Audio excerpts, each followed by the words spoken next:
We've been fighting a long time, and we have all lost so very much, so many loved ones gone. But you are not alone. There are pockets of resistance all around the planet. We are at the brink. You have no idea how important you are. If you're listening to this, you are the resistance. Ave Maria Stella, Dei Mater Alma, atque semper Virgo, Felix te porta. Welcome everybody back. Steve with Sense Fidelity coming at you with our latest edition with Michael Greaney. This time, episode 12 of the Act of Social Justice. As you all see, we've moved, so this is a different room I'm in right now, and I'm not acting for the Dark Knight right now. I know it's dark. This looks like the Batman trailer. You can't see anything. So I'm working on the lighting. This is the first time doing this. I just got the computer hooked up probably a day or two ago. So anyways, enough about me. You're not going to see me for the rest of the time. Here's Michael. Welcome back. Yeah, thank you. And I said, we can't see you and I can't see anything. So that makes us even, I guess. Which may be appropriate for this because there's a lot of people who may not see the subject of this particular video. This is probably the most difficult subject we've covered to date. It is extremely complex, and it is, in my opinion, the reason why so many people confuse Catholic social teaching with socialism. It's the act of social justice, and it's a highly technical discussion, so get your hip waders on. I'll try to be as thorough as I can, but also as clear as I can. But since it is a concept outside of most people's operating paradigm, I really don't like the word paradigm, but in this case, it actually fits. It's going to be hard to grasp. And even though I say this from the beginning, that this is a very difficult subject and it's very easy to misunderstand, there's going to be a lot of people who view the video who may fall into the trap of misunderstanding it, even though you're told you're going to misunderstand it. So be very careful, because if there's something that sounds different or odd or confusing, that does not mean it's wrong. It just means it's different from the way you may be operating at the moment. That's the Father William Ferree, who was probably the world's leading expert on the social doctrine of Pius XI, and who was a co-founder of the Center for Economic and Social Justice for which I'm director of research, kept stressing this. He was in academia, he was in church politics, he was in Rome, and he said, the biggest hurdle to understanding the Catholic social teaching is trying to understand what Pius XI was talking about with the act of social justice, which was in fact Father Ferree's doctoral thesis, 1942. And I'm gonna put a commercial in here, sort of. You can get free downloadable copies of Father Ferree's doctoral thesis, The Act of Social Justice. And if you read it, be prepared for a difficult time. I had to read it about half a dozen times before I started to grasp it. It's very difficult, especially to a culture that has not been grounded in Thomist philosophy, the real thing from Aristotle, not the Neoplatonist, pseudo-Thomism that we get mostly today. And also, much more valuable is the pamphlet he wrote in 1948, which was a sort of condensation and adaptation of Pius XI's social doctrine for high school students. So it's probably graduate level today. It's called Introduction to Social Justice. We call it a pamphlet, but it's really a very short book. It's about 60 or 70 pages. So even that is not something that's easy to grasp. Even though I think I had a copy of the first edition here someplace.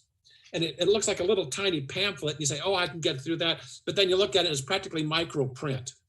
I thought, gee, thanks. Paulus Press, 1948, if you can find an expensive first edition, or just download our Just Third Way edition free from the website. we had somebody who said that the foreword that we wrote to it was totally worthless and contradicted everything in the pamphlet. What this critic didn't realize, however, was the fact that we had run the foreword past Father Farie's sister, who was his lifelong secretary, and his surviving students. And they said, yes, you got it, which most people don't. So we can give ourselves a pat on the back, except I don't want to break my arm doing that. What's it say? Don't break your arm patting yourself on the back. Yeah. Anyway, the books are free. If you go to, I'll give you a little roadmap here. If you go to the CESJ website, www.cesj.org, you go to the menu bar, it says resources, and you pull that down. I think the free ebooks is the second one down. And then also be sure to go to the Census Fidelium website, go to their store and buy lots of the merchandise there. Hey, this is Steve Cunningham, and I approve this message. Free plug on your own show there. Okay. I was actually going, wow, I know that site. Now, the thing is, as I said, understanding this is very difficult. And it starts with understanding the difference between individual and social virtue. And that is essential in order to distinguish between the socialist modernist expedients from Catholic social doctrine grounded in natural law and respect for the dignity of the human person. Socialism and modernism, socialism always, modernism usually, is not concerned with dignity of the human individual person, but with all of humanity. Now, yes, we should be concerned with the dignity of all of humanity, but the reason for Catholic social teaching is the dignity of each individual human person. I think it was the poet William Blake who said that God does not deal in generalities, but in minute particulars. I mean, God is omniscient, which means he knows everything. And we don't mean that he knows about everything, he knows everything. That is, the smallest molecule, he knows it so completely and thoroughly that he has no time. That's the wrong word. God does not generalize. God does not abstract. God does not have ideas in the sense that human beings do. What he has is perfect knowledge of everything. So that when people say, like the Platonists do, that ideas have an existence independent of the minds that create them, the human minds, and they are ideas in the mind of God, that's impossible. God does not have ideas. Those are abstractions. Those are generalities. God knows with perfect knowledge everything.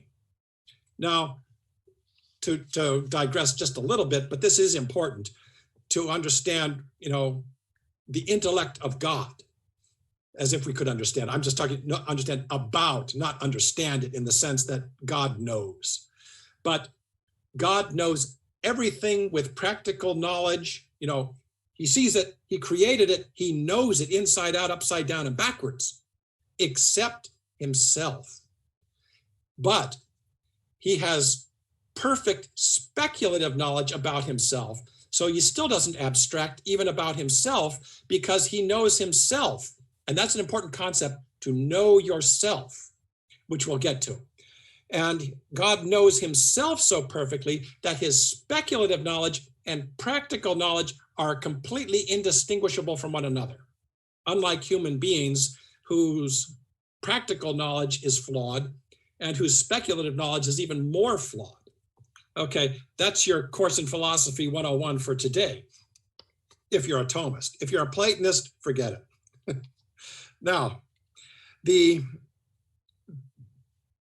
basic thing with the social doctrine of Pius XI is that he was the first one, so far as we know, except for Aquinas, and Aquinas kind of buried it. Aquinas is not quite as easy to understand as a lot of people think. But what Pius XI discerned in Aquinas was a distinction between two types of virtue, individual and social. personally, I think that political virtue would have been better than social virtue, but that has a completely different connotation. So forget I said that. That was an aside comment. But it's based, on the fact that, as Aristotle put it, man is by nature a political animal, an individual and a social nature.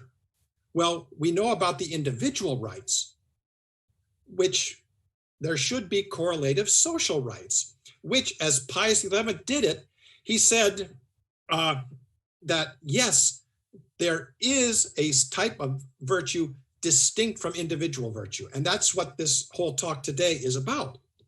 Now, recalling, Monsignor Aloysius Taparelli, Luigi Aloysius Taparelli, in the 1830s and 40s, developed a principle of social justice. It was not a particular virtue. It was a general principle guiding the exercise of individual virtues. It was, of course, Taparelli developed it in order to counter socialism and modernism. And it was, as I said, a general virtue guiding the individual virtues. It was not itself considered a virtue. And basically the principle is all acts of the individual must conform to natural law and, of course, according to Taparelli, to Catholic doctrine. And individual acts must always be performed with an eye to their effect on the common good. In other words, and this is what the socialists and the modernists assumed meant social justice, that all your individual acts must either be performed for the common good completely, which is nonsense. An individual act is for the individual good directly, but only indirectly for the common good. Or they say there's no such thing as an individual act. It's all, social, it's all common. So they say social justice means individual acts performed on behalf of the collective or for the organization or something, which doesn't make sense when you consider that an individual virtue is for individual good, not common good, except indirectly.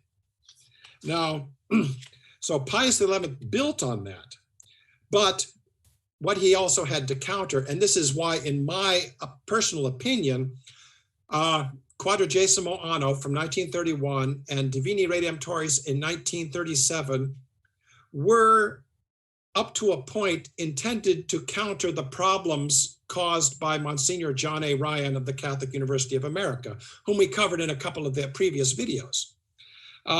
Due to a number of various factors, which we covered in depth in those videos, Monsignor Ryan and other modernists and socialists were able to redefine Taparelli's principle of social justice as basically socialism and modernism.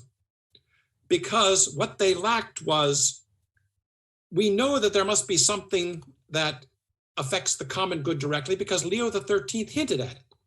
He didn't come flat out and say what it was, but he said enough that we know that there must be something. So they more or less logically concluded it must be socialism, for which they needed modernism to twist Catholic doctrine in order to force socialism to be able to fit into Catholic doctrine, which it doesn't do naturally. You have to change a few things here, tweak it a little bit, as it were.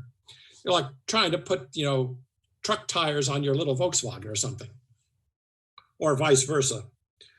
Both are kind of a recipe for disaster.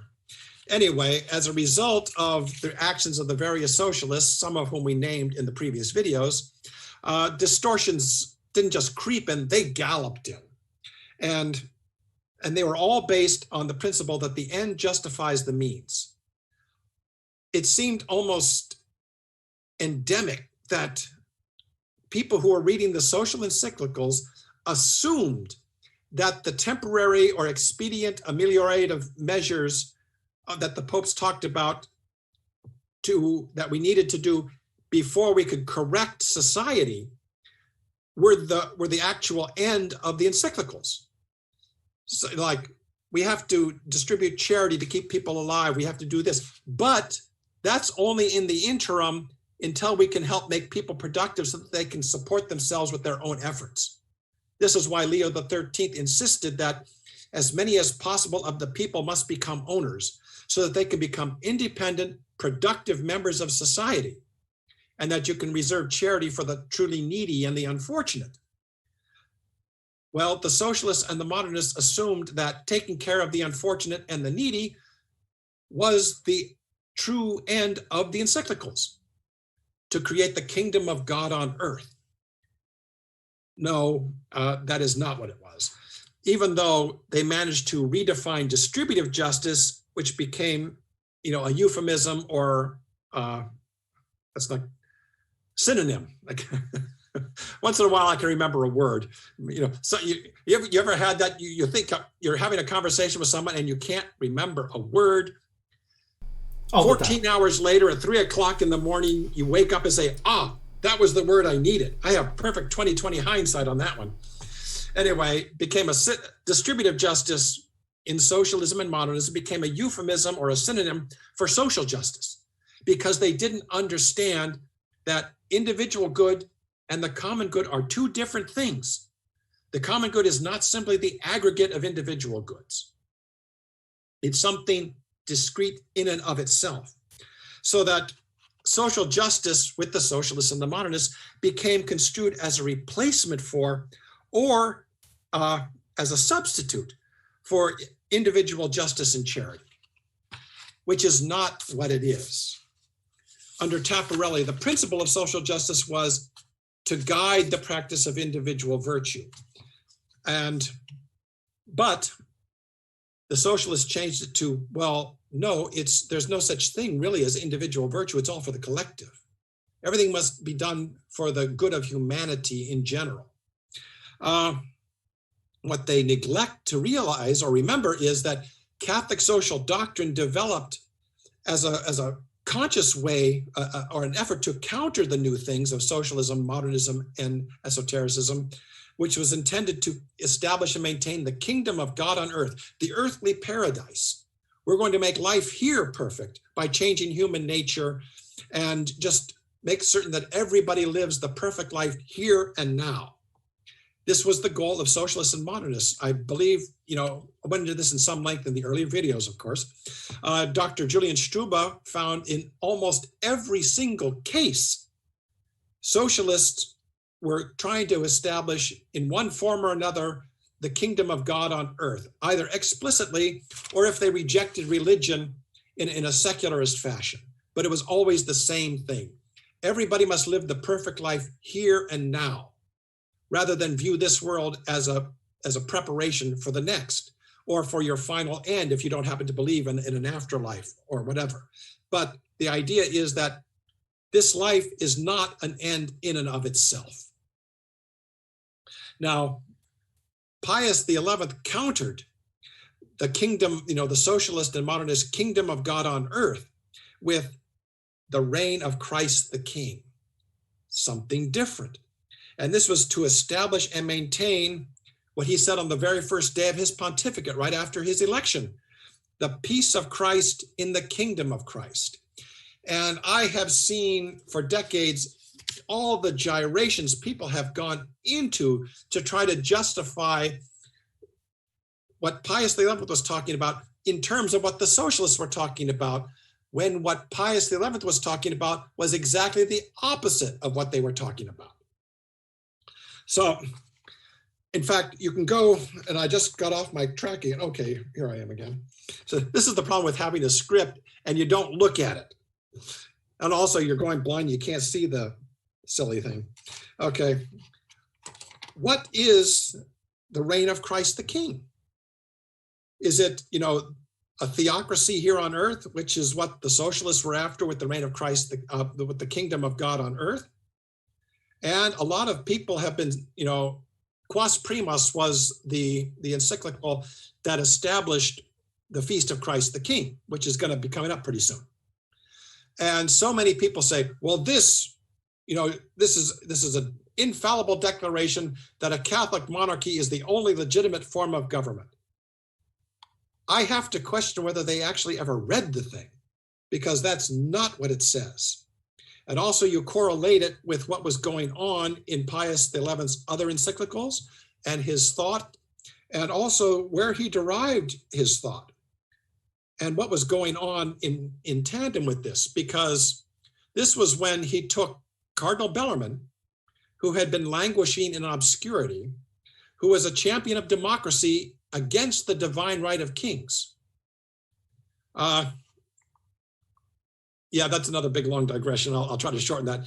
And in very short order, he beatified Bellarmine, then canonized him, and a year later named him a doctor of the church, after he corrected certain errors in Bellarmine's philosophy, which we won't get into. But he did so because Bellarmine was a champion of democracy. And yet there are all these people saying that what Pius XI was talking about was a divine right monarchy with a Catholic king. No, that is not what it was. Because Jesus himself explicitly stated when Pilate asked him, "Are you a king?" Which meant something very specific to Pilate, which we won't get into. That's another whole issue. But he said, "My kingdom is not of this world." So anybody who tries to claim that the peace of Christ and the kingdom of Christ means the establishment of the kingdom of God on earth with our perfect society didn't read the New Testament very well. So it cannot be the kingdom of God on earth, or Jesus was a liar. I mean, come on. The guy was under, even if he had been just an ordinary human being and going up before his judge, and the judge asks him, "Are you a king?" And Jesus's response was, as you know, "Well, that's your word for it. But what I am isn't even of this world. So you don't even have to be worried about it," which of course scared the heck out of Pilate. Of course, his wife had also sent him a little note saying, "Don't have anything to do with that man." See, you should always listen to your wife. She knows better than you, at least in that instance. But what is the reign of Christ the King? Well, in temporal terms, which is what we're talking about today, since we're talking natural law, and virtually the whole of this series is on natural law. You notice we don't get too much into Catholic doctrine and explicit Catholic religious beliefs. Virtually everything we've said, someone of another faith or philosophy can take that and say, and filter out the explicitly Catholic language and say, "Oh yes, I can agree with that." If of course you're an Aristotelian Thomist of some kind. I mean, Jews and Muslims who follow Maimonides and Ibn Khaldun respectively should have no problem with anything we've said.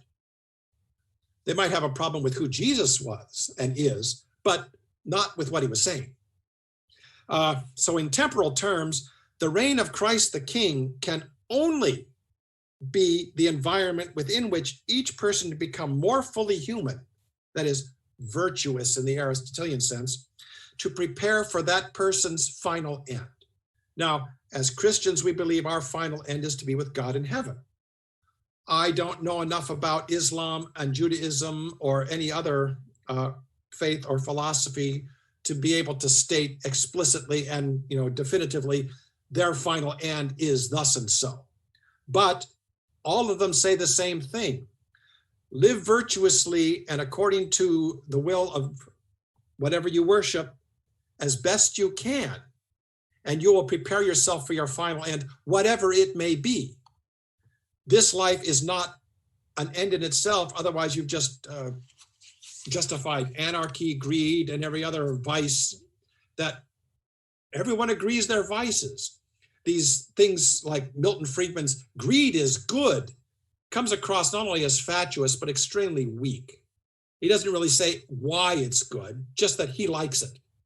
I thought, well, I like a lot of things that aren't good for me. But to be truly virtuous, you have to try to conform yourself to your own nature. This was the whole point of Aristotle's Nicomachean Ethics at the beginning. All things tend to the good.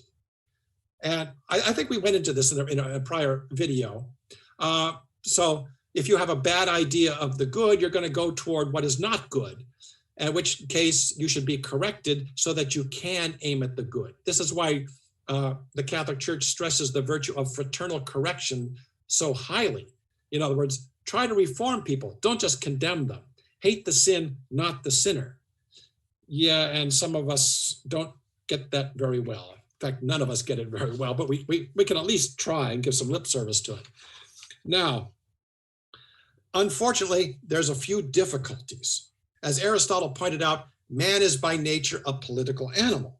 In other words, we're both individual and social, but without prejudice to either. If you get into individualism or collectivism or socialism, you're not quite there. There is, of course, some truth in that. We do have an individual nature, but that doesn't mean we're solely individual.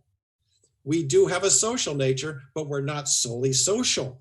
We're political. Very interesting word that I think Aristotle may even have invented it, for all I know. I don't know ancient Greek or even his Macedonian dialect. But it's human beings by nature associate in consciously organized groups called the polis, the city. So that these people who will say, oh, anarchy is best. No. Or like Locke in Sydney, their big mistake was to assume that the state of nature is outside of an organized society. No, our place is in society. We are political. We do this by our very nature. And the way to become virtuous, becoming virtuous, therefore, requires organized institutions to assist us in this task because we are both individual and social. And the whole of the common good is required, which can be construed as this vast network of institutions. It's not just individual effort, it's social effort. But what do you mean by social effort? You mean organized effort within institutions that are properly structured, which is why it's the common good. Now, the thing is that institutions are made by human beings for human beings. They are not divinely instituted. Even though you'll say, oh, but what about a divine right monarchy? Well, Cardinal Bellarmine's political theories pretty much undermine that. It is no human being is also at the same time a divine institution. I mean, even Jesus himself is not an institution. He is a God man. So it's not quite the same thing. And the Catholic Church, even though it is divinely instituted, in Catholic belief, of course, is man-made and maintained. It's an institution. Fortunately, however, as it's divinely guided. Otherwise, I said, what was it? Hilaire Belloc is alleged to have said, if the Catholic Church weren't divinely instituted and maintained, we know that it is because no it wouldn't make a fortnight. It's knavish imbecility.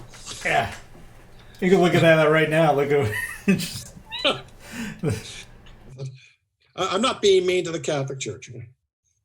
I'm being mean to the people who think that they know better than God. But in Divini Redemptoris, Pius XI made this clear. Now, this is going to be another one of those extended quotes that I read with perhaps a little commentary. I do hate to read quotes, but as I said, these people said things so much better than I did. And also, it's important to see what was said and the way people are misinterpreting it. So in paragraph 29 of Divini Redemptoris, which in a very real sense is the second half of Quadragesimo Anno. See, in Quadragesimo Anno, Pius XI went after the religious and the utopian, the democratic socialists. In Divini Redemptoris, on atheistic communism, he went after everything else. But what's in either of them applies to both. And basically, together they form, as Father Ferry pointed out in Introduction to Social Justice, the pamphlet I referred you to, and also in the Act of Social Justice, if you really want to wade through that, the whole point is the act of social justice, defining social justice as a particular virtue, which is what we're getting into, which is, of course, why this is titled the Act of Social Justice. Now, as it says in Divini Redemptoris, and bear with me while I quote, and I just had the sun come in on me, so I can't see the page very well. Okay. It says, God has destined man for civil society according to the dictates of his very nature. Right there, he says, man is by nature a political animal. He's basically paraphrasing Aristotle. In the plan of the Creator, society is a natural means which man can and must use to reach his destined end. We covered that. As political animals, we require normally, this is not to say that sometimes hermits and anchorites and such can't reach human perfection or can't strive for human perfection. But ordinarily, we require an organized society and a common good to be able to become virtuous in the ordinary way. Now, society is for man and not vice versa. Okay, as has been said other places, the state is for man, man is not for the state. The state, man, let's see, yeah. The state was made for man, man was not made for the state. I can't remember who said it that way, but it's basically the same thing. It says, this must not be understood in the sense of liberalistic individualism, which subordinates society to the selfish use of the individual. In other words, extreme capitalism, which is not tending to. One of the problems with both socialism and capitalism is that they're both based on exalting an abstraction. In capitalism, it's the ownership elite or the political elite. And because in capitalism, the economics takes over society, takes over politics, whereas in socialism, politics takes over economics. But it's the same thing. An abstraction is ruling. Only in the sense that by means of an organic union with society and by mutual collaboration, the attainment of earthly happiness is placed within the reach of all. And this is solidarity. Now, by talking about the attainment of earthly happiness, notice that he qualifies that by saying earthly happiness, because he just said our true end is not here, but for Christians, it's in heaven. But that does not mean that we should eschew or just simply ignore earthly happiness, because this is the environment within which we prepare ourselves for eternal happiness. So setting out to make people miserable deliberately is the wrong thing to do. And within reason, we should strive to make this life as bearable and as good for as many people as possible, as much as we can in human terms. But if we sacrifice everything to try to make life, good for as many people as possible, the greatest good for the greatest number is not really a good guide. It's the greatest good for everyone. Every single member of society is entitled to access to the means and opportunity to become more virtuous. Mere numbers mean nothing. It's either all or nothing. That's one of the places where Catholic social doctrine differs from socialism and modernism. I think I got into an argument with someone on Facebook yesterday, the day before, I think, and they were saying that in order to, prevent one child from being abused, I would allow 100 abortions. I thought, well, first of all, you can't prove that by performing 100 abortions, you're going to avoid abusing one single child. Aside from the fact that abortion itself is child abuse, in my opinion. There is no direct cause and effect. But what do you mean by, why is this one better than these 100? We're all fully human and human in the same way. You can't play a numbers game with this sort of thing. It doesn't work. It doesn't even make sense. Now to continue our extended quote and commentary. Society affords the opportunities for the development of all the individual and social gifts bestowed on human nature. That is, society is supposed to, but badly structured institutions often prevent this. This was the whole point of Quadragesimo Anno and Divini Redemptoris. Quadragesimo Anno was called On the Restructuring of the Social Order, in order to make it so that so that everybody, ideally, could have access to the means and opportunity to become more virtuous. Now, these natural gifts have a value surpassing the immediate interests of the moment, for in society they reflect the divine perfection, which would not be true were man to live alone. In other words, this is another acknowledgement of our political nature. It's possible to, become more virtuous living off in the desert someplace as a hermit or something. But by and large, the normal way of doing this is to live in society with others.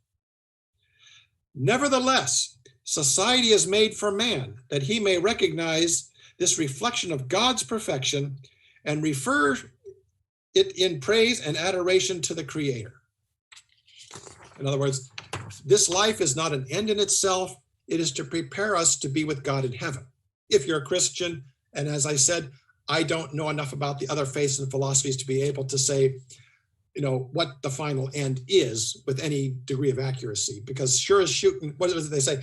You get 2 Jews, you get 6 opinions. I mean, a Jew told me that, so it's okay. I said, now, let's see, I get now, this is the key part of the quote to which all this was leading up to. Only man, the human person, and not society in any form, and that includes human beings in an official capacity. Like the Pope as a man and the Pope as Pope, don't confuse them. The Pope as a man is pretty much like the rest of us. But the Pope as Pope fulfills certain things, but that is actually not the human person. That is an official person, if that makes sense. It's just like the king can do no wrong. Well, understanding that that correctly is that in the performance of his duties, you cannot go after somebody in an official capacity simply because he made a mistake. In other words, but if he does wrong deliberately, of course you can go after him. It doesn't mean that somebody in an official capacity cannot do wrong, even though there are certain politicians today who think that their office gives them the power to be impeccable. Everything they do is right simply because they're in this office. No, that was never the case, not even for the Pope or the Emperor.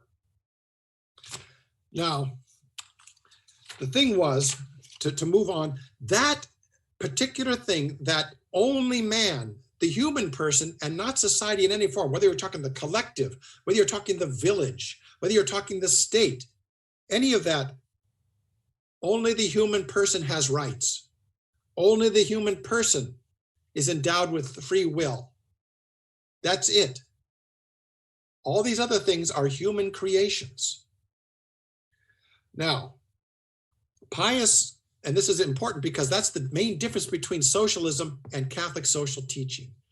The dignity of the individual human person is what Catholic social teaching is all about. Socialism, and this is not to say this is not a laudable goal, but it is not the only one. The dignity of humanity as a whole. That is good, but it is not the only thing, and it is subordinate to the dignity of each individual human person. And that's the difference between the socialist idea of social justice and the Catholic idea of social justice, especially as defined by Pius XI. Now, where did Pius XI actually get this idea? Because it seems odd that, Aristotle only talked about individual virtue, but it turns out that Aquinas discerned 2 types of what he called legal justice. To Aristotle, legal justice was the indirect effect that the practice of individual virtue had on the common good. If you are individually virtuous, this will have a good effect on the common good, and this is what Aristotle called legal justice. If you read Aquinas in the Summa Theologica, there's a passage there that most people just kind of bleep over because it's very complex. If you don't realize that he was talking about a different type of legal justice. And it was very confusing because he was using the term legal justice for 2 different things. One, he was agreeing with Aristotle. legal justice is this indirect fallout effect that individual virtue has on the common good. But then he said something very odd, that legal justice alone looks directly at the common good. Well, wait a minute, you just finished a big long discussion on how legal justice is indirect. Now you say it's direct. Well, Pius XI somehow realized that Aquinas was talking about two different things, unfortunately calling both of them legal justice. So, the first type, so what Pius XI saw was that Aquinas was talking about two different types of legal justice, whereas Aristotle was only talking about one. And the first type, the general virtue, is that it has no particular act. It has an indirect effect on the common good. It's a sort of fallout effect. And acts by, but the particular kind of legal justice were that organized acts by groups can act directly on the common good. And if you read Aquinas very carefully in that one passage, and I forgot to note the site for it, but it's there. It was the odd statement that groups of people can act directly on the common good, which contradicted what he had just said earlier. And of course, both were called legal justice, one general, but one was particular. So what Pius XI did was say, this is kind of dumb to call both things, which basically contradict each other, by the same term. So what he did was say, we will use legal justice to talk about what Aristotle was talking about, that indirect effect that individual virtue has on the common good, our institutions. But we will use Taparelli's term social justice, which he used only as a principle to describe the virtuous practice of individual virtue and the beneficial effect. But we will use that term to describe the particular virtue by means of which we can act directly on the common good, but also indirectly on individual virtue. You see how they fit together. Legal justice, according to Pius XI, is simply the indirect effect that individual virtue has, whereas social justice has an indirect effect on individual virtue, but a direct effect on the common good. We did cover this in an earlier video, and there's this nice little graph that I didn't include in today's slides. But, again, to summarize, individual virtue versus social virtue. Individual virtue is what benefits individual human persons directly, and the common good indirectly. Individual virtue versus social virtue, again, but social virtue is what benefits the common good directly and individuals indirectly. And so all these people who say that they're doing social justice by, setting up soup kitchens and taking care of people and calling it, or paying a living wage or a just wage, whatever you want to call it, and say, we're doing social justice. No, you're not. You're doing individual justice and charity. Social justice would be working on the institutions so that those people can take care of themselves, or so that will allow you to carry out these acts. Social justice enables individual virtue. It does not replace it or substitute for it. I mean, this is such a difficult concept that we have had people, when we're trying to explain the operation of social justice and say it's not the practice of individual virtue, they'll say, you're not being socially just. Or you don't know what social justice is. Now, without getting into a tit for tat back and forth, oh no, you're the one who doesn't know what it is.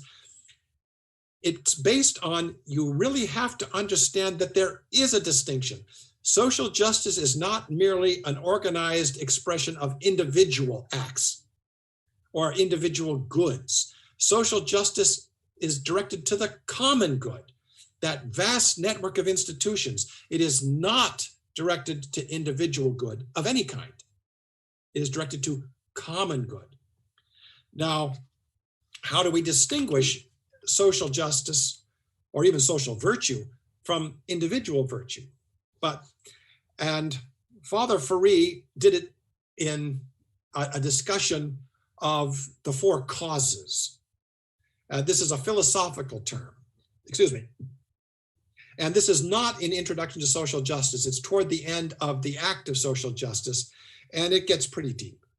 Because it does, and I'll try to summarize in a way that actual human beings like me can understand it, not philosophers.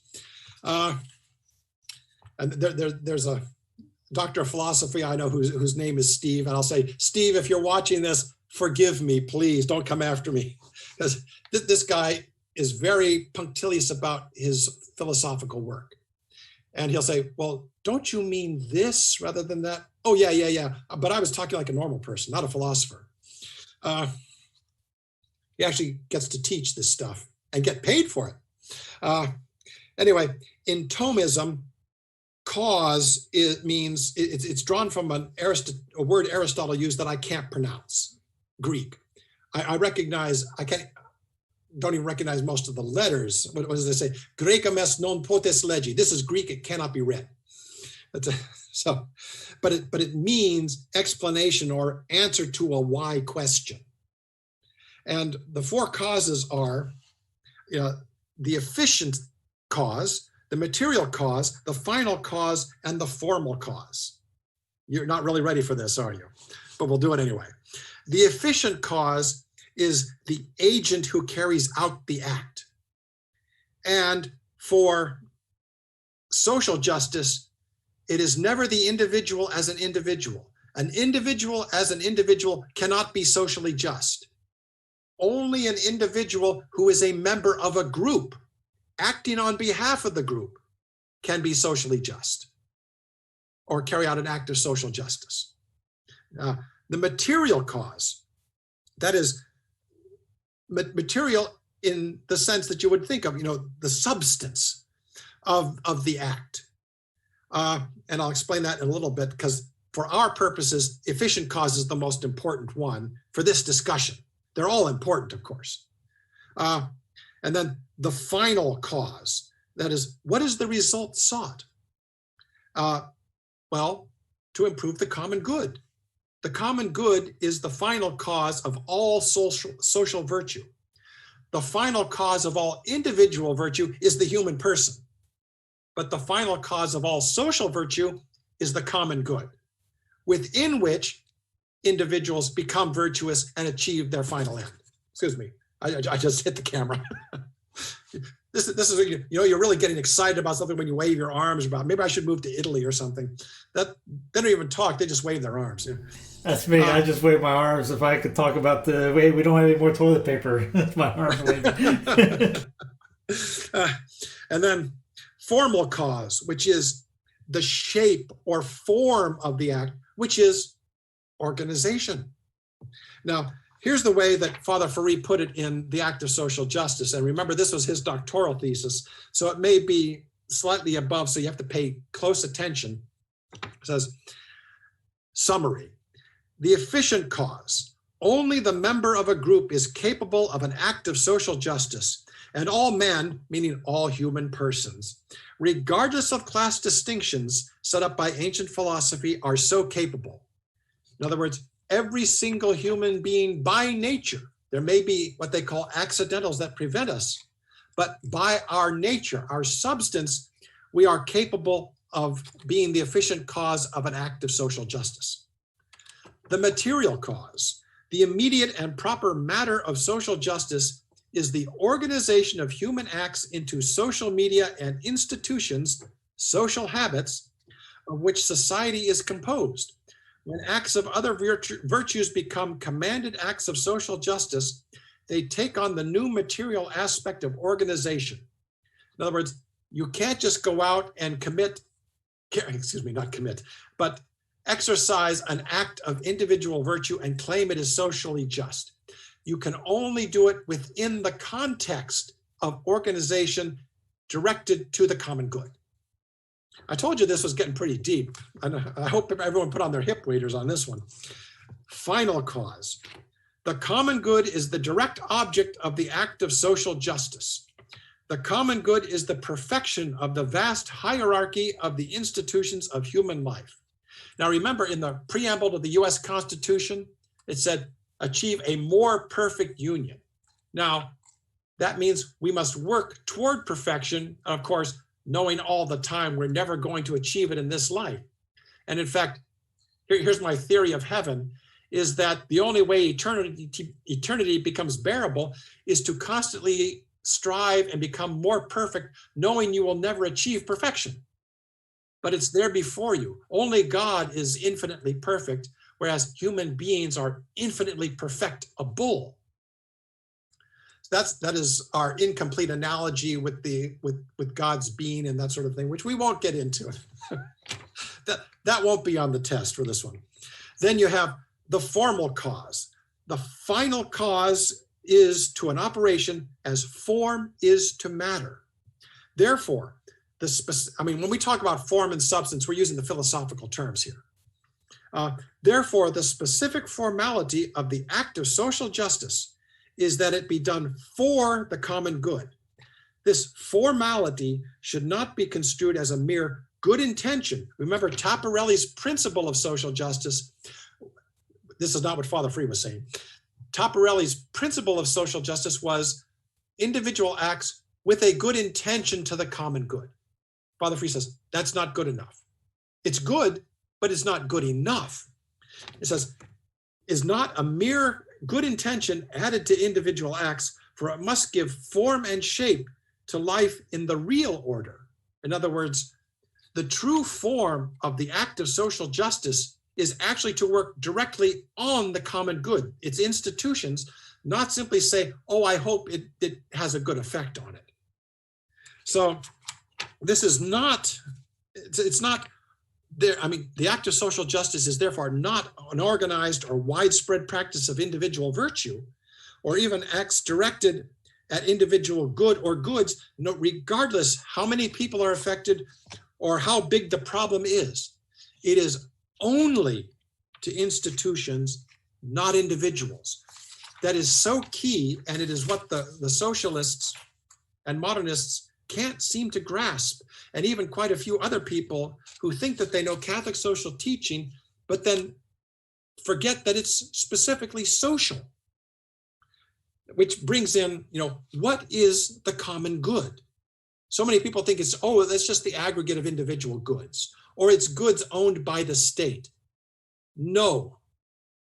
Individual goods are individual. Goods owned by the state are an expedient simply because it's probably inconvenient or expensive, or there's some other reason why individuals can't own them.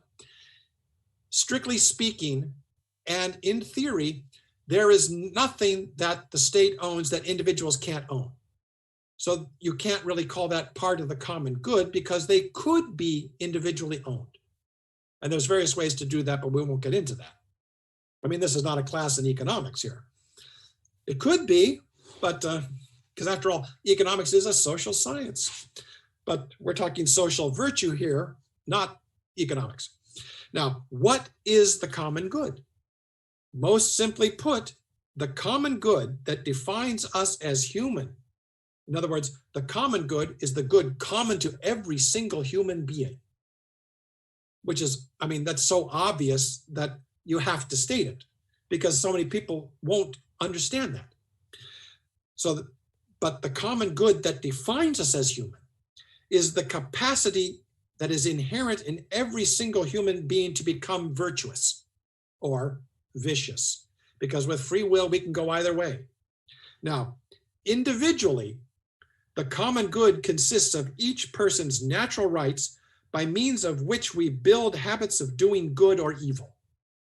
In other words, it's that capacity we have to become good or evil, which is manifested by our exercise of our rights. This is why we have rights, and it's why they are essential. This is why we have inalienable rights inherent in human nature of life, liberty, and private property. Because if we did not have them, we could not become virtuous vicious, because that implies free will. And how can you, a right is, it means you have the power to do or not do some act or acts in relation to others. But power itself means the ability for doing. If you don't have rights, you can't do. And if you can't do, you can't become virtuous or even vicious, period. Now, socially, the common good consists of that vast network of institutions, social habits. Think of it. An institution is a social habit. A virtue or a vice is an individual habit. So, I mean, some of this gets pretty rarefied and you may have to think about it for a bit, but it's worth it. So the common good socially consists of that vast network of institutions, social habits, within which human persons as political animals, there that is again, become virtuous or vicious. This is why, we can talk about individuals being virtuous or vicious, but we can't talk about institutions being virtuous or vicious. They are, as John Paul II put it, structures of sin or structures of virtue. They are not in and of themselves as human creations virtuous or vicious, but they can encourage us to do it. Ultimately, no one is forced to do evil. You can always resist, even if they kill you. There's probably some exceptions to that, but in absolute terms, you always have the choice of dying or being killed, actually. That's how we get martyrs. Of course, the Irish talked about the white martyrdom, which was going away from your own home to carry the word out to all the benighted peoples who hadn't heard it yet, whether they wanted to or not. Actually, I think inside most people do want to hear this. It's whether they've been enculturated to listen to it and understand it, which is why I would hate to be a missionary. You have got the toughest job, next to being an ordinary human being, I guess. Now, the thing was that there have been evolving views of the common good.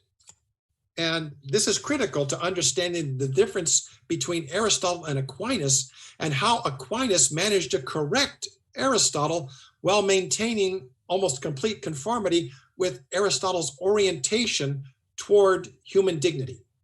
Because despite the fact that he thought that there were different grades of humanity and some natural slaves who weren't even human at all, the principle was still there, even though it was badly distorted. Aristotle was a genius. I mean, really, I'm not being sarcastic or anything else. He made mistakes. He was human. But even his mistakes were brilliant. I mean, you got to be one heck of a genius to be able to make even your mistakes on that order. So with respect to the common good, at the individual level, he believed that all human beings have different capacities to acquire and develop virtue, become virtuous. Some who are human only in appearance, these are the natural slaves, have no capacity for virtue at all. But that presented him with another problem. This is a digression, but it's an important one. He saw that some slaves behaved as if they were actually human. And they participated in society as if they were human. Well, how can that happen? Well, two reasons. Perhaps this person should not be a slave. I mean, captives taken in war, what are you going to do with them? Kill them? Well, that's not human. Besides, you need human labor. So you enslave the person, even though he's not really a natural slave and probably should not be a slave. But political expedience says that's what you do with them. Then there's the human in appearance type critters who they have no capacity for virtue, but they're acting like human beings. How do they do that? Well, because their master, their owner, reflects virtue on that person, basically delegates virtue to his slave so that the slave can act as if it were human. And terrible theory. I mean, how can you possibly say that this human being is not really human? But as I said, Aristotle was a genius, and even his mistakes were brilliant. How is it that a government, which is a thing created by human beings, govern human beings? Well, because actual human beings delegate certain rights to the government in order so that the government can function. In other words, the government is, in a sense, the slave of the people that created it. So, and this is how a corporation works, an artificial person. So, in other words, a corporation is owned by natural persons, but it acts through its human agents as if it were a human person, or actually an artificial person. And all of this comes from Aristotle's horrendous theory of natural slavery. Horrible idea that, oh, well, wait a minute, maybe it does have some validity in other circumstances once you get away from the fact that you shouldn't be owning human beings. Shouldn't you? We won't get into that, but it's horrifying. So we'll just kind of laugh about it and go on to the next important point. Now, Aquinas' concept of the common good, similar but perfected in a sense. Not perfect, but perfected. Aquinas corrected Aristotle by explaining that, consistent with Aristotle's own first principle of reason, all human beings are as fully human and human in the same way as all other human beings. Now, so why do some people not act virtuously? Free will. I mean, a quick, glib, yet profound response. Every single human being has what Aquinas called the analogously complete capacity to acquire and develop virtue. That is a really complicated and profound way of saying, not that we're identical, because we're not, and we're not clones, and it's not the same. But that's it's an easy, if incorrect, way of saying that all human beings have the same, and I just said it wrong, it's analogously complete capacity to acquire and develop virtue. And as I said, but only God is virtue entire. He is, infinitely perfect, but our analogously complete capacity to acquire and develop virtue means we are infinitely perfectible. We are like God in his image and likeness in that we are perfectible, but not infinitely perfect. That's your theology for the day. It's also actually philosophy, if you stop to think about it, where philosophy and theology merge. They're both sciences. This is why, for example, papal infallibility, every now and then you'll find someone who finds where a pope made a mistake in theology. But that's not faith or morals. That's a science. A pope can be wrong in theology, just like he can be wrong in economics. He can be wrong in science. He can be wrong in math. He can be wrong as whether it's day or night outside. That has no effect on the validity of infallibility, which applies only to faith and morals, not to any form of science. That's the plug there for the First Vatican Council, which defined formally the primacy of reason and the infallibility of the teaching office of the Roman pontiff. They even tried to avoid calling it papal infallibility because they didn't want people thinking that the Pope, as Pope, was infallible. No, only in faith and morals under certain conditions. Okay, now we get into knowing that the common good is something to which everyone, by very nature, should have full and complete access, and that the common good in a social fashion, because just as individually we are all obliged to become virtuous, socially we are all obliged and have actually a personal responsibility to participate in society and to undertake acts of social justice if our institutions are flawed. And remember, social justice is to enable individual virtues, not substitute for them. It is a discrete area. So that the act of social justice is to make the practice of individual virtues possible by removing barriers to participation in the common good, not to substitute for or replace individual virtues. See, this is where it gets very sticky, because if you start confusing individual justice and charity and social justice and charity, you're going to get sucked into socialism and modernism one way or another. You can't avoid it. You have to keep them separate, even though they must also at the same time work together. It's kind of like the medieval discussion between the intellect and the will. If you're a Thomist, the intellect and the will must be considered separately, but God is perfect, therefore the act and the will are conjoined. There is no difference between what God thinks and what he does. Whereas among, for instance, the Scotists and the Occamists and the other schools, they separate the intellect from the will and give primacy to the will, which means you just separated God's will from God's nature, which is self-realized in his intellect.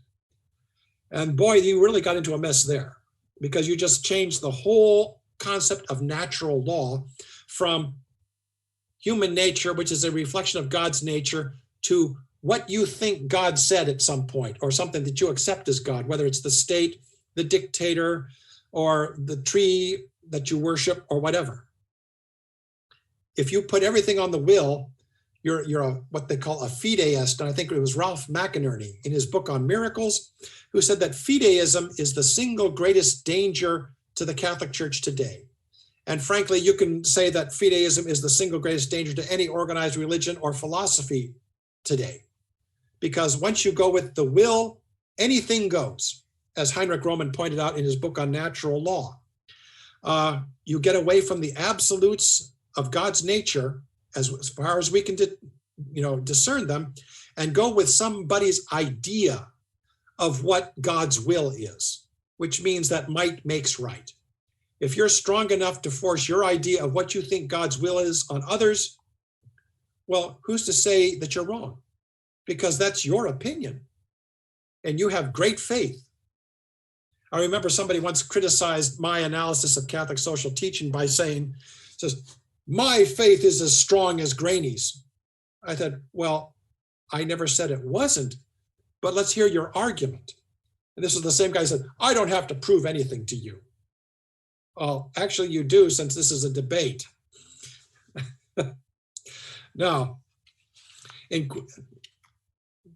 because the whole difference between socialism and social justice, as understood in Catholic social teaching, is that it does confuse, what social justice does. Now, this is where Father Ferry really goes to town, and you can tell that he was a university professor. I think he was president of Chaminade College when it was college. I think it's university now, in Honolulu. He was rector of the Catholic University of Puerto Rico, and he was chairman of Dayton University in Ohio. And he was also, as I said, a functionary in Rome. He was got into the administration of his order. He was a Marianist, and there are two Marianist orders, and I don't understand the difference between them. And I visited both websites, and they start to explain it, and I can't figure it out. But he was SM, Society of Mary, that was founded by, I think the guy was Chaminade, Father Chaminade. And so in Introduction to Social Justice, Father Ferry first gives this quote from Quadragesimo Anno to show how people misunderstand social justice. And I'm going to inflict quotes upon you again. It says, now, Father Ferry used a slightly different translation of Quadragesimo Anno than the one that is current right now, but there is no difference in the substance. There may be difference in words, a couple of them. It says, every effort must therefore be made that fathers of families receive a wage large enough to meet common domestic needs adequately. But if this cannot always be done under existing circumstances, social justice demands that changes be introduced into the system as soon as possible, whereby such a wage will be assured to every adult working man. That's Quadragesimo Anno, paragraph 71. Now, Father Ferry really goes to town on this one, as I said.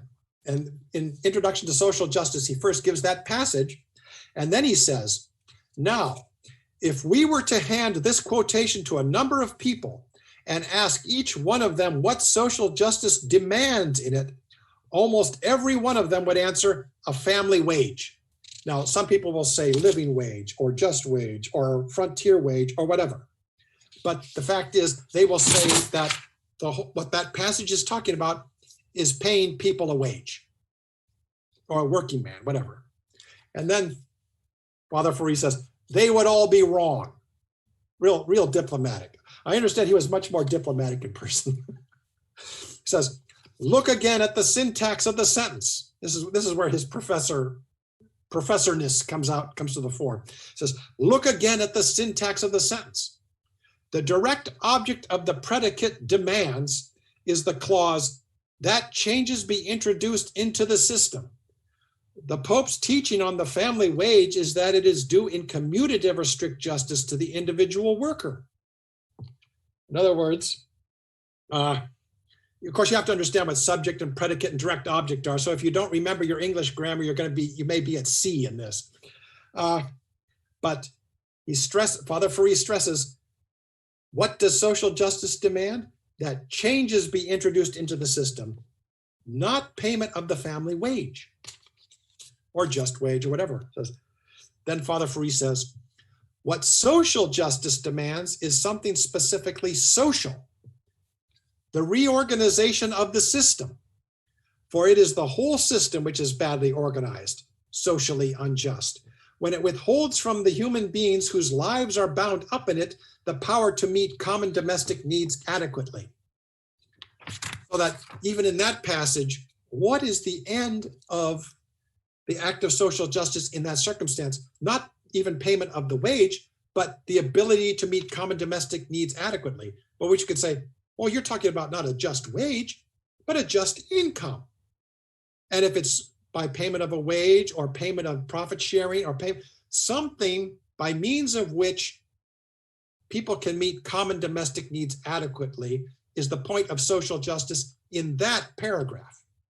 Not, oh, well, that's the paragraph that commands us to pay wages at a level that people need to exist on. That's not what it said, as Father Ferry pointed out very strongly. In fact, that particular passage has been the cause of great acrimony, because throughout Quadragesimo Anno, Pius XI will make some comment to the fact that, workers should be empowered to be able to acquire private property. But how can this be done except by paying them more? Well, there's all kinds of ways in modern finance that they can do it. You must not be trapped. Remember when we discussed papal infallibility, it's faith and morals, not specific applications of matters of faith and morals. So if someone says, well, the idea is that workers be compensated adequately, and some other people will say, well, that means wages because that's what the Pope said. Yes, but the Pope was applying a principle. That payment of wages is not itself a principle.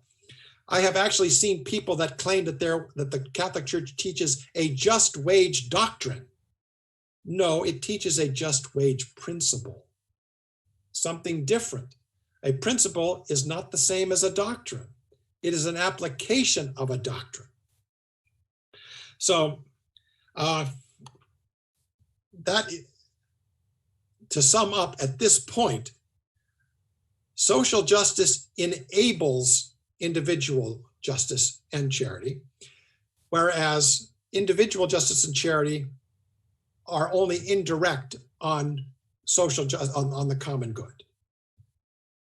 The common good is the environment within which we become virtuous, whereas we become virtuous by exercising our individual virtues. Society isn't going to make us virtuous. I mean, Congress or something can vote us all kinds of medals and honors and elect us to all kinds of office, but that does not mean we are virtuous.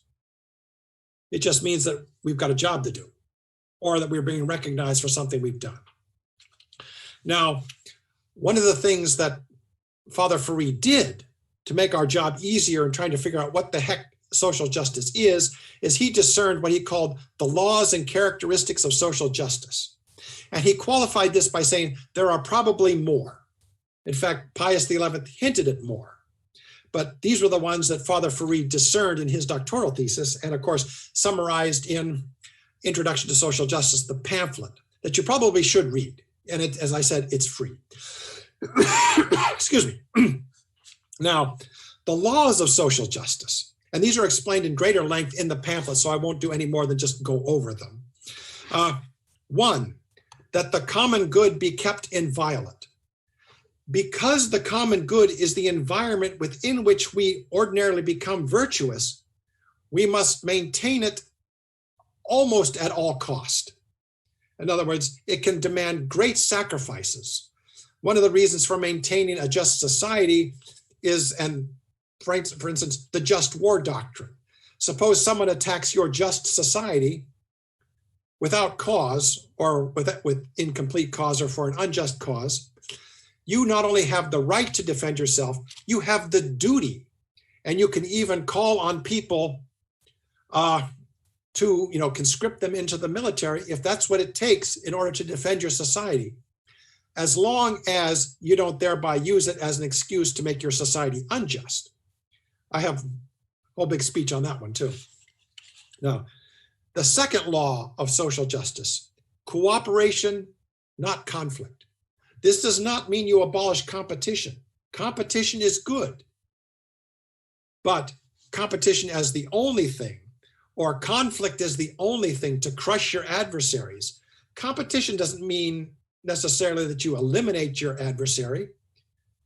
You just try to do better. Or you use it so that each one does better in his own particular area. In economics, they have something called the theory of comparative advantage. That in global trade or in regional trade, areas specialize in what they do best so that they can take that and trade it with other areas for what those other areas do best. Now, of course, there are economies on the globe that can do everything they want, but there are other economies that can't quite make the grade with certain things, so they need to trade with the other economies. So what are you going to trade? Well, whatever we do best comparatively, even if it's not as good as what the other economy could do for itself, as long as each economy covers its basics of food, clothing, and shelter for all its citizens, that is, and what other essentials there are. The theory of comparative advantage, it works to everyone's benefit, even though they're in competition. So competition is not necessarily conflict, but that doesn't mean that you can't cooperate in competition. Now, the third law of social justice, these are as Father Farid discerned them, is one's first particular good is one's own place in the common good. Now, that was one of them that I had a great deal of difficulty with. And this is why earlier in this presentation, I stressed, know yourself. In other words, to thine own self be true. The thing is that in every the common good is constantly changing. So as Pius XI put it, society is in a condition of radical instability. It is never the same one instant to the next. Everything is always changing, even if it's only time itself.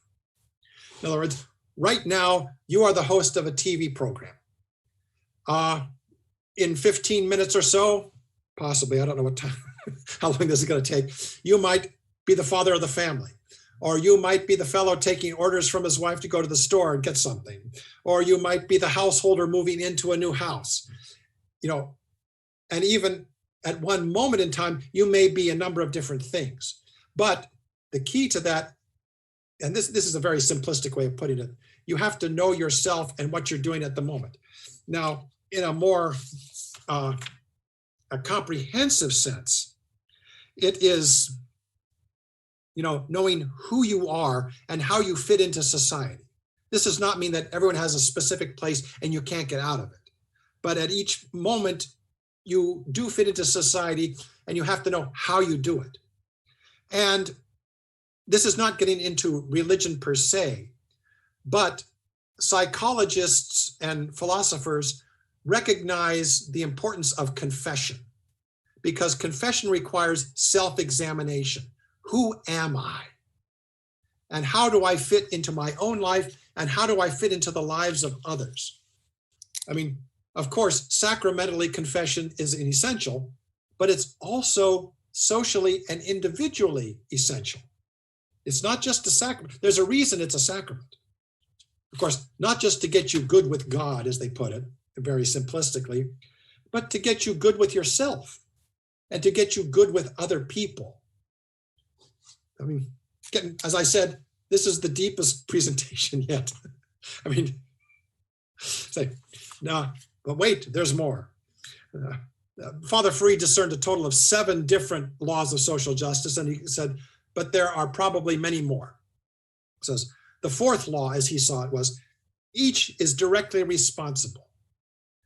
Now, as a human being and as a political animal, as a participant in the common good, and not just an individual anarchist or something, you also have a personal responsibility to maintain the common good. That means if you see something wrong, you can't go charging off to fix it yourself, like Don Quixote de la Mancha, or go running away from it, like the anarchists want to do. You are obligated to organize with others and in social justice work to fix what is wrong, to reform our institutions so that they operate once again the way they're supposed to help each of us become virtuous and hopefully avoid vice. Excuse me. Now, the 5th law of social justice. Higher institutions must never displace lower ones. Now, this is the principle of subsidiarity. But it does not mean, as Father Ferry said, that he was debating with an earnest young man during the turbulence of the 60s, like the way he put it. This is when he was chairman of Dayton University. He says, this earnest young man kept insisting, the lower orders are always right. That's not what subsidiarity means. Subsidiarity doesn't mean the lowest order is always right. What it means is that the lowest order that has the duty or is some, I can't think of the word right now. This will be one of those words I remember at 3 o'clock in the morning. But it's not the lowest order or the highest order that some people think. Subsidiarity does not mean that the state does whatever the individual cannot do for himself. What it means is that the most appropriate level of the common good is where the action should take place. For example, the individual, as an individual, should not be making decisions for his entire family. One individual or family should not make decisions for the entire village. One little village should not make the decisions for, the entire state or whatever. It's whatever is the most appropriate level is where the power should subsist. That's the principle of subsidiarity, not that one order is always right and the other one's always wrong. The 6th law of social justice is freedom of association, liberty. If you are required, in other words, have the moral obligation to organize with others to carry out acts of social justice, then you must be free to do so. You must have freedom of association to organize with others in order to reform the common good. One of the things the communists and the Nazis and the fascists did was forbid people to organize, at least of their own volition. I think it was, what was the guy's name? It just went out of my head. But he wrote a book about George Holland, sorry. Yeah. He wrote an entire book on the history of political theory, and he pointed out that during the Nazi and fascist era in Germany and Italy, says people were organized up to their eyeballs, but they were told which groups to belong to. They did not organize themselves. The fascists and the Nazis, attacked Catholic action, which was freedom of association. Let's organize to, directly carry out acts of social justice to affect the reforms of the common good. No, the Nazis and the fascists, okay, you're in this group, you're in this group, you're in this group, and you will do as you are told. So that even though everything seemed to be organized, what you basically had was the individual absolutely naked before the state, no power whatsoever. In fact, the whole theory of jurisprudence in fascist Italy and in Nazi Germany was to take everything away from the individual and vest it in the state or the party, whichever one. Now, the seventh law of social justice is all vital interests should be organized. And what that is simply an acknowledgement of we are political animals. So that anything that vitally affects us as human beings, political animals, should be organized. In other words, it should take place in the polis, in the political order. We can't just go off on our own and say, this is good for us. No, it should be organized. Now, along with that, boy, I really skipped over my notes. Yeah, okay, I'm back on track. I hope. Anyway, now we get to the characteristics of social justice. These are not the laws, but it's by these, by which you, boy, the syntax of that was really cruddy. The characteristics are what we may know something is social justice by. Okay, all the English teachers can write in and tell me how lousy I just did that. We will know social justice by its characteristics. Okay, one, and of course, as Father Farid pointed out, there are others. It says, one, only by members of groups. Remember our discussion of the four causes. Only a member of a group acting on behalf of a group can carry out an act of social justice. Otherwise, it's individual justice, or it may even be a vice. Two, it takes time. In other words, organizing takes time. Being a dictator doesn't take any time at all. You just simply grab somebody by the neck and tell them to do something. But if you want to organize with somebody, that requires persuasion. You have to discuss. You have to come to a consensus. And of course, that doesn't take place immediately. I was in a meeting last night, and boy, were they consensusing. I mean, I thought we'd never reach some decisions on some things, but that's what social justice is about.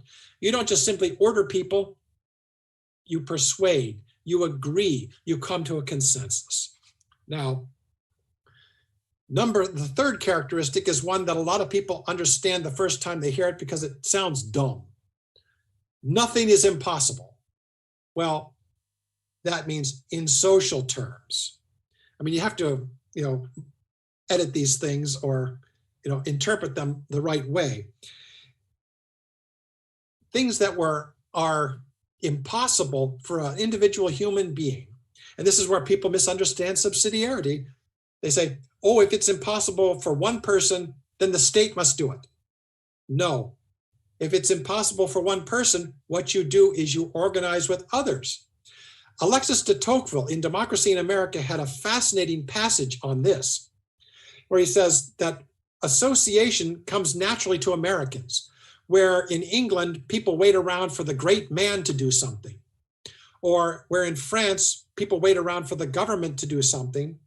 In the United States, in the 1830s, not today. It's kind of reversed right now.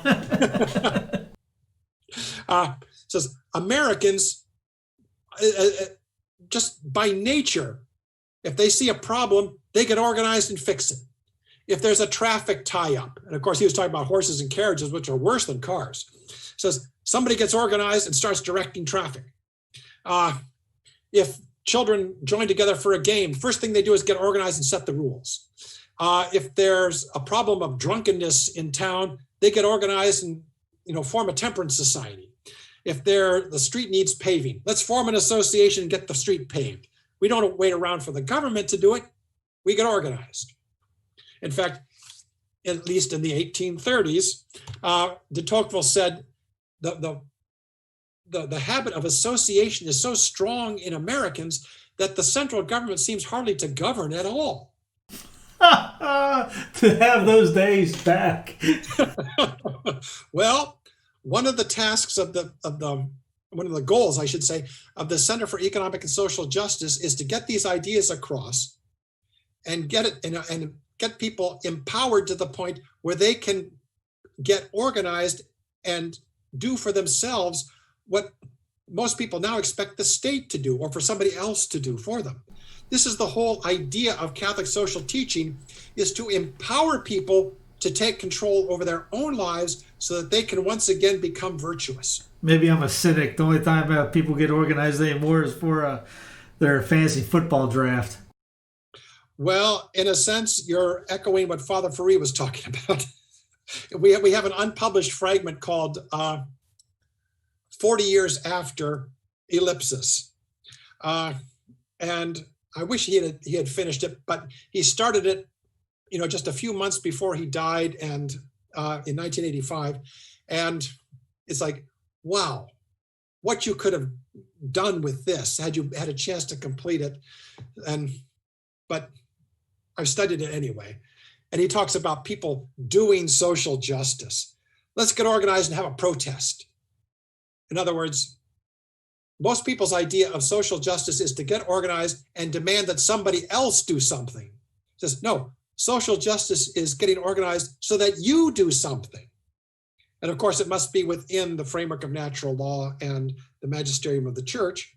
But you do have to, be guided by certain principles or laws and characteristics, as he put it. Now, the fourth characteristic is eternal vigilance. As Pius XI said, society is in a condition of radical instability. It's always changing, which means our institutions are always changing, which means in turn that we have to keep an eye on them. It's not like we can just set the timer and say, okay, we have now achieved a perfect institution.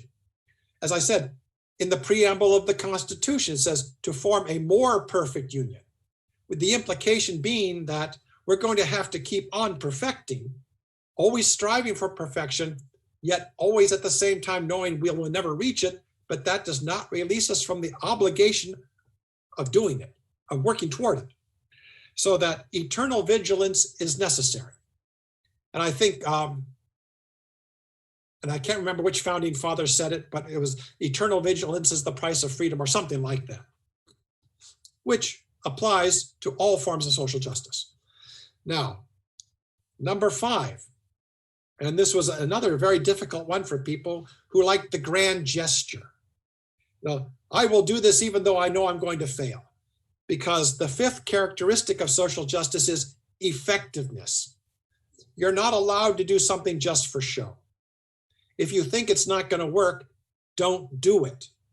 It must be effective. As I said, the impossible dream, from Man of La Mancha, sounds great for an individual, and sometimes it may be necessary. But that is not social justice. And it's not social virtue. Don Quixote was the supreme individualist. In fact, he was such an individualist that it drove him crazy. I mean, when you're reading stories of knight errantry, the quintessential individualists, if you take that as your ideal, you're going to go a little nuts, which sometimes it may be a very fine thing to be, especially in our society, but it's still not social justice. The 6th characteristic of social justice is you can't take it or leave it alone. As I said, we are by nature political animals, and we are individually responsible to participate and organize with others if we see something needs repair. We need to reform society. We can't just go off on the mountaintop or the city on the hill or found our own community and leave the rest of society behind. We are not to hide our light under a bushel. Now, I realize that there are a number of people today who say that, we Catholics should retreat to the catacombs. We should, what was it? Something called the Benedict option. I can understand somebody like Rod Dreher's frustration, but it isn't the answer. The answer is we are to go out and be a light unto the nations. We are not to hide and go off by ourselves. And it may seem impossible at the moment, but that's the whole point of social justice. Nothing is impossible. if you approach it the right way and are geared toward effectiveness. So you have to keep all these laws and characteristics in mind. It may seem impossible, but as Father Furey said, you're not to do anything. It's not some social justice is not something that you add on to what you're doing. It's how you do what you're doing in a different way. You improve how you're doing what you're doing. It's not something you do in addition to something. Someone who says, oh, today is the day we go out and do social justice. Well, you should be doing social justice every day in the way you do what you do, because social justice and individual justice always work in tandem. They're together. They're not two different things. As I said, social justice does not substitute for or replace individual justice. It complements it. It enables it. They go together. It's not either or. It's like faith and reason or intellect and will. You cannot separate these things, even though that's what people seem to want to do today. Everybody wants to compartmentalize everything today. It's like, I'll go to church on Sunday, at least if you're allowed to, and I'll be a good Catholic there. But then when I'm out in the real world, I'll do this. You know, this is what Chesterton was talking about, the double mind of man. I'll use one set of principles for reason and the other set of principles for faith. No, same set of principles. Operate in different ways, but again, the first principle of reason. That which is true is as true and is true in the same way as everything else that is true.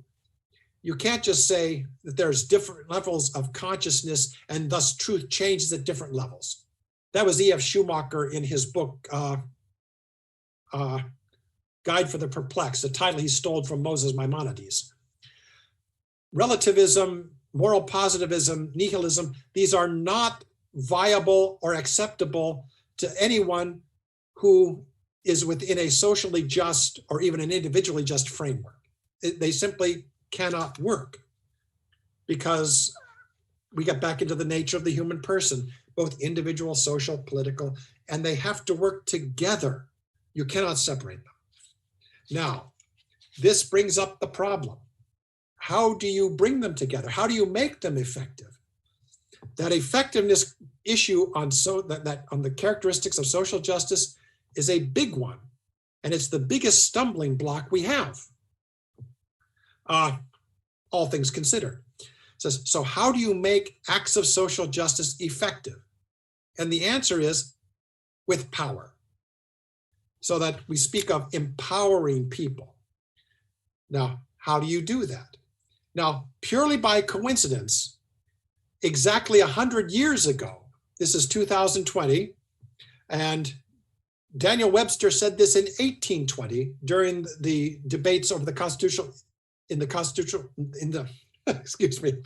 the Massachusetts Constitutional Convention of 1820. Try to say that 3 times fast. So, as he said, power naturally and necessarily follows property.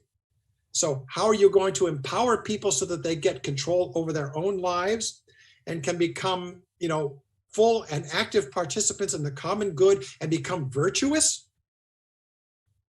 Owning property. Specifically, owning capital, productive wealth. And that's why in Rerum Novarum, Leo XIII said, the law, therefore, should favor ownership, and its policy should be to induce as many as possible of the people to become owners. So if you want to get sloganistic, say power to people, own or be owned.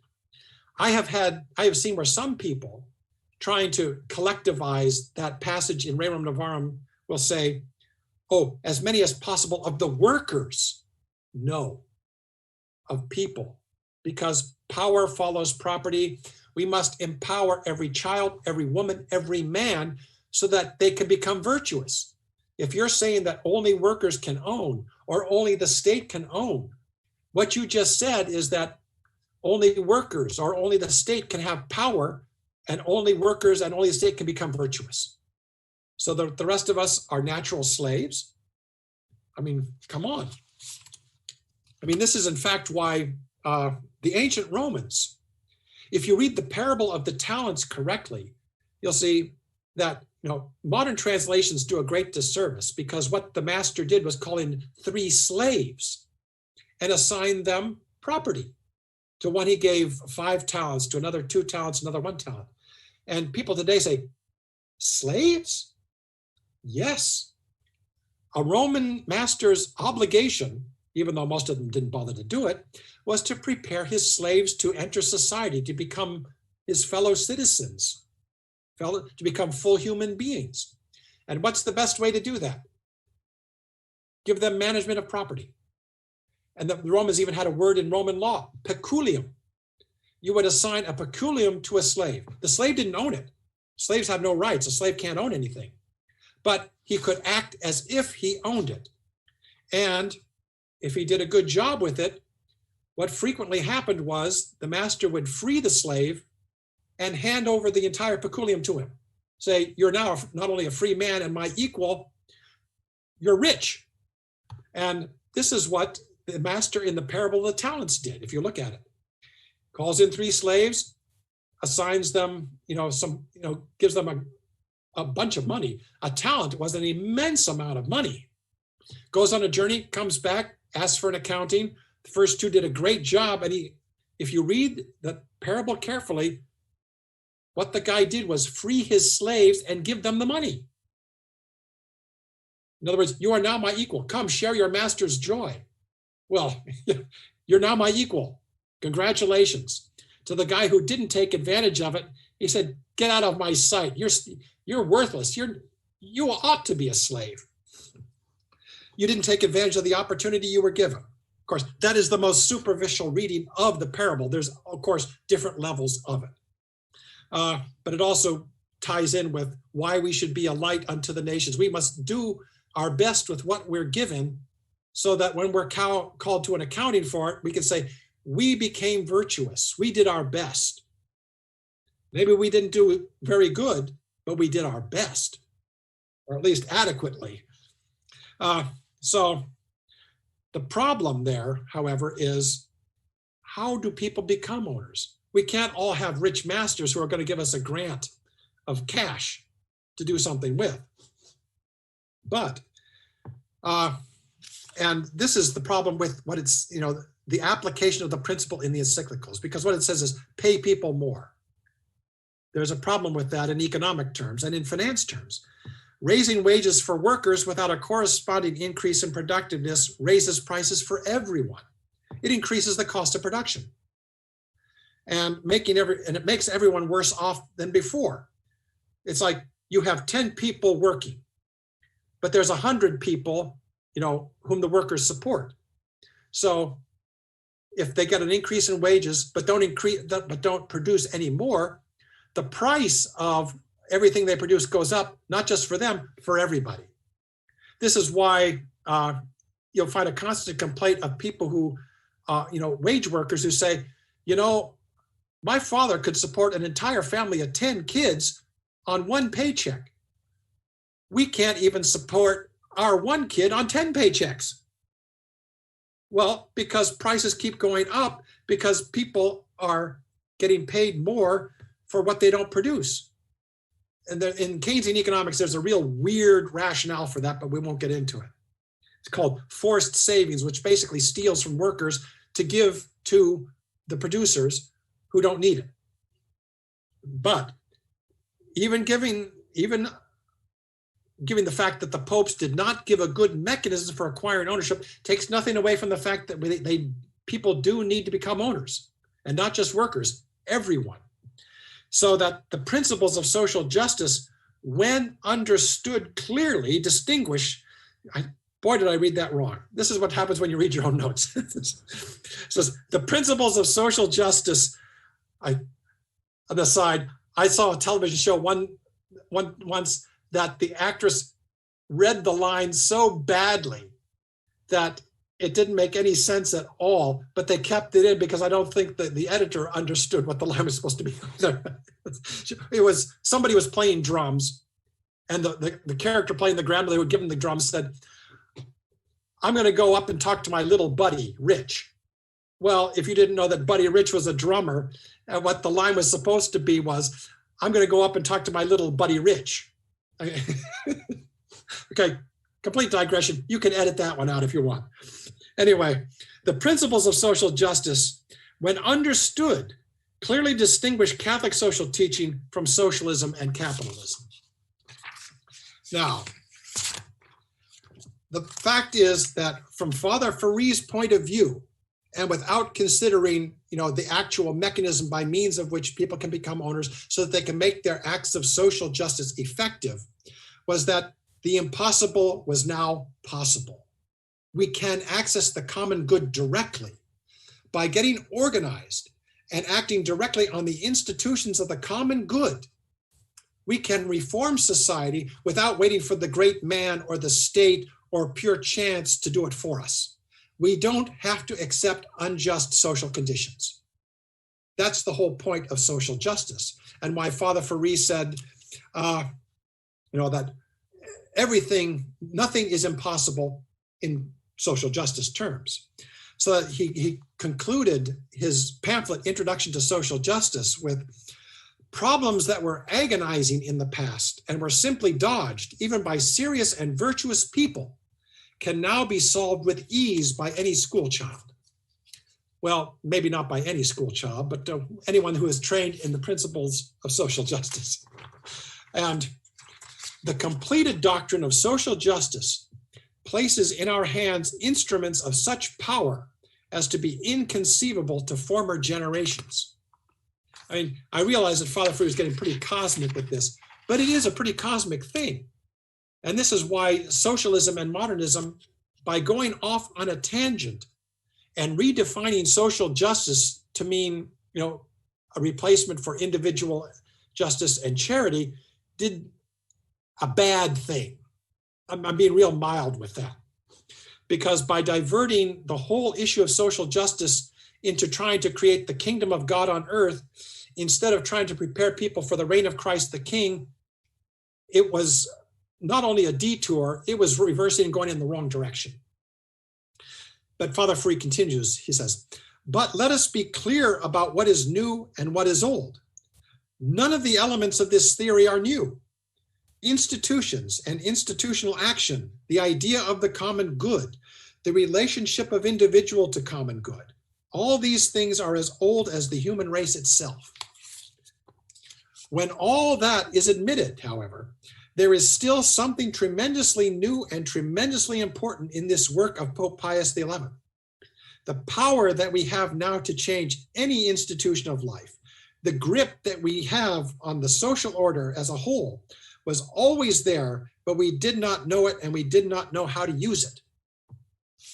And as I said, this is a very difficult presentation, and it may require, I hate to do this to people, may require a couple of viewings really to grasp and to go over. It may even help if you take notes, which of course I hated to do in school, but you have to anyway. And I think it would be very good to go get the free downloadable copy of Introduction to Social Justice and give it a read through once or twice. It's not that hard. And there's even little questions at the back where you can test yourself on. So, but Father Ferry said, he said, we didn't know how to do this before, but now we know. And that is the difference. And which is a good way to conclude, since that's the way he concluded his pamphlet. But I will, however, stick in another free plug for the books that you can get for free after, of course, you visit the Sensus Fidelium store, so that you can, get one of the coffee mugs and golf balls, important things. But the free books that you want to be interested in, the one you should get is Introduction to Social Justice, the pamphlet. It's under resources on the menu bar. It's free ebooks is the second item down, and you'll see, I think it's kind of an icky yellow cover. On my computer, it shows up on the left, and the icky green Act of Social Justice free download is on the right. Be cautious about the Act of Social Justice. As I said, it was a doctoral thesis written in the 1940s, and it is, it assumes a level of knowledge of philosophy, of Latin, and even of Greek that a lot of people aren't going to have today. But if you feel up to it, go ahead. But most certainly read Introduction to Social Justice, the pamphlet. And next week, I hope we'll get into, I'm with the Center for Economic and Social Justice. Next week, we'll look at economic justice. In other words, try to fill in not the flaw, but the omission in, papal teachings on social justice, because the mechanism they gave by means of which people can become owners of capital was clearly inadequate. And we could go on for hours as to why, but we won't.